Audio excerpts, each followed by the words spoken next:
Order! Order! You are an incorrigible delinquent at times.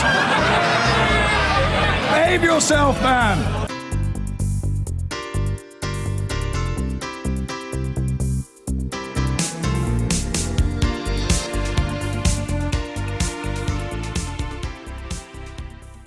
Now, with last week's elections out of the way, the next big date in the political diary is, of course, the 23rd of June and the referendum on the UK's membership of the EU. For decades, this has been a huge debate inside the Conservative Party, and David Cameron said he hoped it would be conducted in a reasonable, civilised way. The Justice Secretary and leading campaigner on the Leave side, Michael Gove, is with me. Good morning to you, Mr Gove. Good morning, Andrew. I guess that for an awful lot of people who still haven't made up their minds, there are two huge issues they're worried about. One is economic security. Will they be better or worse off, depending on what happens? And the other is security. And I'd like to deal with both of those, as it were, today. I understand. Can I start off with economics? Now, virtually every single international body, IMF, OECD, World Bank, you name it, says that this country would be worse off if we left the EU. Why are they all wrong and you are right? Well, many of these organisations were wrong in the past about the single currency. They were cheerleaders for our entry into the euro, and we were told at the time that if we stayed outside the single currency, that the City of London would be devastated and our economy would go backwards. Actually, the opposite was the case. And the truth is that these organisations are led by politicians and bureaucrats primarily, people responsible for actually generating growth and creating jobs. Business people on the ground are, as the whole country is, divided. And many of the most creative, energetic and successful business people, like Simon Wolfson, who runs Next, or Anthony Bamford and the team behind JCB, think that Britain would be stronger outside the European Union. And you have a group of economists who agree with you, Patrick Minford being a notable one, but Patrick Minford says that British manufacturing would be virtually annihilated if we left the EU.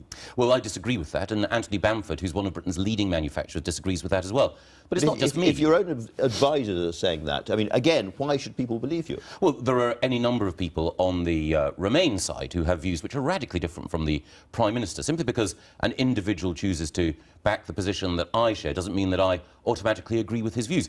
You know, Ken Livingstone and Gerry Adams back the Remain argument. That doesn't mean that the Prime Minister agrees with them. These are broad coalitions, and the striking thing is that if you look at some of our most successful economics ministers, Nigel Lawson, you know, a giant as a chancellor, he thinks that we'd be better off outside. And as I say, there are hundreds of business people, many of them directly involved in manufacturing, who say that we would be better off out, not least because the European Union imposes costs on our business. And Open Europe, an independent think tank, which has no dog in this fight, says that we actually face costs of £30 billion in additional regulation every year as a result of our membership of the EU. But just because the IMF and the OECD were wrong about the euro doesn't mean they're wrong about this necessarily. And they're crammed with economists, and they're all completely convinced that we'd be worse off. They don't have a dog in this fight. They're not anti-British, they're not anti-EU, they are neutral, and they are all saying the same thing. I come back to that. There's an awful lot of very serious, very intelligent and experienced people who are telling us to stay in. But as you yourself acknowledge, these are organisations that have made wrong calls in the past. And the IMF has made wrong calls about growth in this economy. It is ultimately... We've all made wrong calls in the past. It doesn't mean that everything we say should then be disregarded now. No, but it does mean that we should look at the record of these people making these predictions, and we should contrast them with the views of people who actually generate jobs and create growth. It's also the case that if we look at the arguments that are made now about how Britain might suffer outside the European Union economically, they are all arguments which are a reprise, a rerun of the original case that was made against staying outside the single currency. But more than that, you can see how countries which are outside the European Union are able to forge trade deals and to grow faster than the countries of the Eurozone. One of the striking things about the EU is that it's brought economic insecurity and massive youth unemployment to countries like Greece, Spain and Portugal. There is, if I may say, a fundamental difference between the Eurozone, which presupposes you can have a currency union without a political union, which is therefore falling apart, a ridiculous assumption in the first place, some might say, and the single market, which is a very, very different kind entirely. No, it's not a different thing entirely. Actually, the European Commission defines full membership of the single market as membership of Schengen and membership of the single currency. So the body that sets policy in Europe says that full membership of the single market requires you to be in the single currency. More than that, the European Commission and its other leaders in Europe have established a report, the Five Presidents report. Anyone can read it, anyone can Google it. It is clear that the European Union, once this referendum is out of the way, if Britain votes to remain, wants to press ahead, not just with more countries entering the euro, but with a banking union and a fiscal union, and it wants to exercise more control over banking regulation and taxes across Europe. Are you saying that if we vote to stay in the EU, then the EU will grab control of our tax system? I think there is a real danger that if we vote to remain, that the Five Presidents report and the fact that the countries which are in the Eurozone have a majority within the EU mean that we could lose autonomy economically. One of the terrible things about the dynamic within the EU is that those countries which have suffered most as a result of the euro haven't learnt any lessons, haven't said that they want to change, they want to deepen integration, and they have a majority within the EU, which means that they can impose policies on us. So you think that the deal negotiated by the Prime Minister, which appears to give us special opt-outs and special protections, actually the reverse will happen. We will be drawn in by a ratchet, and that he's completely wrong about that? Well, there are many things that the Prime Minister's done in our relationship with Europe which are good, but one of the problems with the deal is that we actually give up the right to veto other countries progressing towards greater integration. And I think that's one of the reasons why it is safer for us to vote leave. Because if we vote leave, then we're in a position to dictate the terms in Britain's economic interests. Before we leave the economics, the Chancellor of the Exchequer, George Osborne, you mentioned the previous Chancellor, the current Chancellor, says that every family in this country will be £4,200 worse off if we vote to leave. And he says that is a fact. Well, this is one area where I disagree with George. I think he's an outstanding Chancellor. I think he's a brilliant politician. But this is the one area where we do disagree. It's not just about disagreeing, though, is it? It's whether it's true or not. I mean, people are casting around for some desperate handhold of fact. Well, and he says, here is a handhold, it's a fact. It's a projection. What is a fact is that we give more than £350 million to the European Union and hand over control of that money to the European Union every week. That is a fact. It's not a fact, because actually we get... It is. The Office of National Statistics... but they also say the rebate has to be taken into account, and we get back from that. And when you take account transfers into business, and it's about £200 off that. But two critical things. The EU control both of those. The rebate is not in any treaty. The rebate can be whittled away. And secondly, the money that the European Union spends in this country, yes, that's welcome. But the European Union decides. They control that £350 million every week. If we vote leave, we can control how that money is spent. Well, we'll see. Let me ask you, just before we leave the economics, actually, a very simple question I have tried to get an answer to from various people on your side is, should we or should we not be inside the single market? Do you want us to stay inside the single market, yes or no? No, we should be outside the single market. We should have access to the single market, but we should not be governed by the rules that the European Court of Justice imposes on us, which cost business and restrict freedom. So the European Court of Justice is something that you've been focusing on again today when it comes to the other security matter. Now, your proposal is that before we actually formally leave the EU, post-referendum, we should have emergency legislation to get us out from under the ECJ, correct? Absolutely right. Now, is that not breaking our international treaty obligations? In other words, we're still inside the EU and we are unilaterally removing ourselves from the ECJ. And will that not cause a great deal of anger and irritation just at the time we're trying to have a helpful, friendly, considerate negotiation? Absolutely not. When we vote leave, that is a clear mandate, a democratic decision that the European Union will, I'm sure, respect. And of course, there are all sorts of things that we will negotiate with our European partners in our interests and in theirs. But we can take immediate steps in order to make this country safer.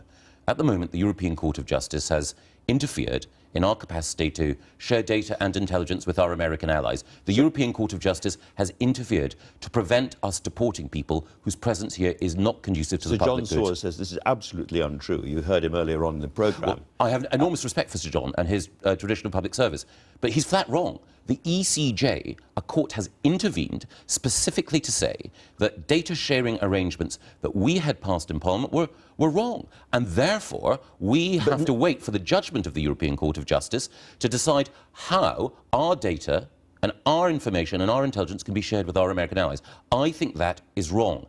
And it is clear that intelligence experts from Richard Dearlove the head to of Richard MI6 Walton is nothing if not an intelligence expert. Intelligence and experts. He disagrees with you on this. He does, but there are other people who disagree with John. So Ron Noble, who's the head of Interpol says that the European Union's open borders policy is like hanging out a welcome sign for terrorists. Richard Dearlove, the former head of MI6, says that open borders policy and also the way in which European courts operate is against our interests. Richard Walton, the most recent head of anti-terrorism at the Met, says that we would suffer not one whit by being outside the EU. What about Sir John's point that we only know which bad guys are coming in because we are sharing intelligence across the EU, and that Brussels has been incredibly helpful in this? Well, actually, I mean, he's been there. He must. I'm there. I'm the Justice Secretary. I know that the European Criminal Records Information System, ECRIS, doesn't allow us to know whether or not criminals come into this country. We only find out whether or not people have criminal records after they've already committed an offence in this country. It's a gossamer-thin protection. And we do also know that the most valuable intelligence sharing that we have is with the other countries of the Five Eyes, the Anglosphere, America, Australia, New Zealand and Canada. The truth is that within the European Union, intelligence sharing doesn't work effectively. Even within Belgium, you can't get the police and the security services within Belgium to share intelligence effectively. So we would be safer if we were outside the European Union, had control of our borders, and we did not have European judges telling us who we can and cannot deport. I'm not going to follow you down the slippery road of what's going on or not going on inside the Belgian security services. Of course. But I do want to come back, if you don't mind me dotting around a bit, to what you said earlier on about the single market, because you said we should not be in the single market. You're very clear about that, but we should have access to it. So your idea is that we would negotiate a new deal to be inside the single market. Do you accept that that will come with a price? No, we have a free trade arrangement. I think it is the case that free trade prevails across the European continent. We'd work under WTO rules? No, we'd have at the moment, there are no tariffs between the United Kingdom and other countries in the European Union. Because we're inside the EU. Exactly. Why should we seek to impose those tariffs when we're outside? But once we're outside, we either have to negotiate a new agreement with the EU or we don't. I mean, those agreements become null and void once we leave. That's the point of leaving. But I think this is a misunderstanding that many people have. If you negotiate a trade agreement with a country with whom you currently have tariffs, then you need to negotiate which tariffs will remain and which will be reduced. If you don't have tariffs, then both sides can accept there is no need to erect them. And German car manufacturers are not going to want to have tariffs erected when they sell many more cars to us than we sell to them. And I cannot imagine a situation where if any individual nation within the European Union wanted to erect tariffs, that others would let them. So we would be able to be inside, have the effect of the single market, but without paying any money in and without accepting free movement of people. Absolutely, we would have. But if we do that, and again we've had Wolfgang Schäuble on this programme and many others who are from the EU, the French finance minister as well, both saying the trouble with that is if we allow the UK to do that, the entire project unravels and unravels very fast because everyone will want, all the advantages with none of the payouts. Well, you just can't have it. Well, I think if the British people want to vote for a deal which you describe as all the advantages and none of the payouts, that would be a great thing on June the 23rd. But I also think, it wouldn't be in their interests. At the moment, the Germans and others, or the German political establishment, I should say, and others, want us to stay in because it suits them. Because we pay into the European Union and we import far more from them. It's win-win for them at the moment. It should be win-win for us. And it will be if we vote to leave and we can then maintain free trade, stop sending money and also have control of our borders. It's 13% of our trade and 3% of their trade. So in proportional terms, they are not so interested in this as we are. Well, they are sector by sector. I think it would be very difficult for any German finance minister to go to BMW and to say, I'm afraid you're going to have to lay off workers because I want to punish the British for being democratic by erecting trade barriers. I can't imagine that the French president is going to say to French farmers, do you know what? You can no longer sell wine and cheese to the Brits because we're very upset that they voted leave in a referendum. That won't happen. One of the consequences of voting call their bluff is what you're saying. Well, in any negotiation, the most important thing is to defend your own interests. But more than that, it will be in Europe's interest if we vote to leave as well. Because as we just discussed, and as you've acknowledged, the European Union establishment are set on a course of deeper integration. And that course has brought misery to the poorest people in Europe, the people of Greece, Italy and Spain. Europe needs to change. One of the things that we wanted to do through our renegotiation was to reform Europe. We haven't, unfortunately. It hasn't changed. But by leaving, we can both make sure that Britain is stronger and and Europe changes. Isn't there a severe danger that if we leave the EU, the rest of the EU is more dysfunctional, more dangerous, and less good for us to trade with as a result? In other words, one of the reasons the Germans want us to stay is because they regard us as essentially liberal, free trading country with whom they can do alliances against countries which are much more dirigiste and much more statist, and that therefore by leaving you change the nature of the beast you leave and you make it more difficult for us, not less difficult. It's really worrying if the Germans believe, or anyone else in the European Union elites believe, that the EU is so dysfunctional and so dangerous that an assertion of democracy by the British nation-state will mean that things come tumbling down.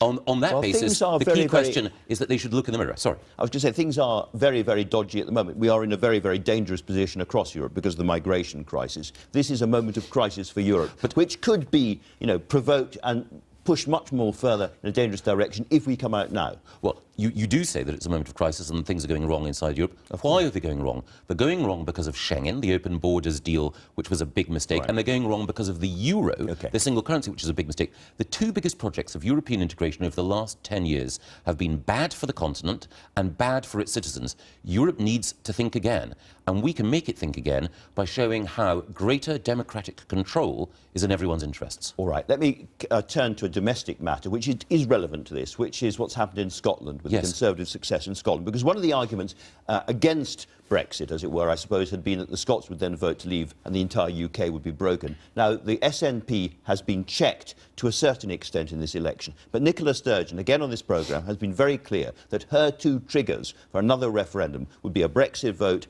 and a majority in Scotland saying in opinion polls they wanted independence. Now, so it's not to do with this election. No, so my question is this. If we vote to leave the EU, and if Scotland then wants a second referendum to vote to leave the UK, what should the British government do? At that point, should you say no? If we vote to leave, then I think that the Union will be stronger. Scottish nationalism has grown since we entered the European Union. There wasn't a Scottish nationalist MP elected at any general election when we were outside the EU. Secondly, as you say, the SNP has been checked. Nicola Sturgeon is not mistress in her own house anymore. She does not have a majority. Ruth Davidson led the Scottish Conservatives to a storming result on the basis that there should not be a second referendum. And the third thing that I'd say... Sorry. I'm sorry, just to jump in. No. But, in the end, Nicola Sturgeon won that election, nevertheless. She's been checked. She is the winner of the election, and she won it having said that if we vote to leave the EU and/or more than half Scottish people vote in opinion polls that they want to leave the UK, there will be a second referendum. My question is, what then happens? Well, I think as a leading Conservative and a Scot, what do you think should then happen? I think there are two things. Firstly, I think when we vote to leave, I think a majority of people in Scotland will also vote to leave as well. And I think when we vote to leave, it will be clear that having voted to leave one union, the last thing the people of Scotland want to do is to break up another. The economic basis on which Nicola Sturgeon and the Scottish nationalists made the case for separation was based on an oil price much higher than it is at the moment. So there'll be no case for it. We're slightly veering off. I mean, she herself said... My question was, what would you do? Would you stop the Scots having a second referendum or not? I don't believe that there's a need for one, and Ruth Davidson has said there is no need for one. I agree with Ruth. OK. Now, some of your critics in this European argument still accuse you of being the person who leaked the Queen's view about Brexit. Now, I know you have said you have not told a newspaper about that story, and we accept that. But can I ask you directly, did you have a conversation with other people in which you discussed the Queen's view about this, which could then have leaked? I'm not going to talk about any private conversations that I had with the Queen. It might be a bit late for that. I'm not going to talk about any private conversations I had with the Queen. All right, but do you accept that it has caused a great deal of embarrassment at Buckingham Palace? I'm asking you a very direct question, and the fact that you won't talk about it suggests that you did have these conversations. I'm not going to go there, Andrew. I think it's very important, and we've just heard from Prince Harry, that we respect the role that the Queen has, so I'm not going to speculate about conversations that she's had on any subject with anyone. All right. Well, let's not go to purring about the Scottish referendum result and so forth, but your relationship with the Prime Minister. Now, you have been very, very close friends and allies for a long time, and we all hear stories coming out of the Whitehall machine that this has been a very, very difficult time for you both, and that relations are at best frosty. Your wives are trying to keep things going between you, but it's been a very, very difficult time. Just tell us exactly what it feels like now. Well, every week, every Wednesday morning, I go to help the Prime Minister as we prepare for Prime Minister's Question Time. Obviously, these are private meetings, but I think any fly on the wall would tell you, far from being in the deep freeze, these are warm and friendly and good-humoured occasions. The great thing about the Prime Minister is that he has tremendous generosity of spirit and a great sense of humour. He's made it clear that he would rather that I'd supported his deal. Of course. And I've also explained that I would rather he'd taken a different position. But the great thing about the Prime Minister is that he was generous enough to allow colleagues to differ. He's been generous enough to, to accept the nature of that debate. We're lucky to have him as Prime Minister. Long may he remain so. Michael Gove, thank you very much indeed for joining us.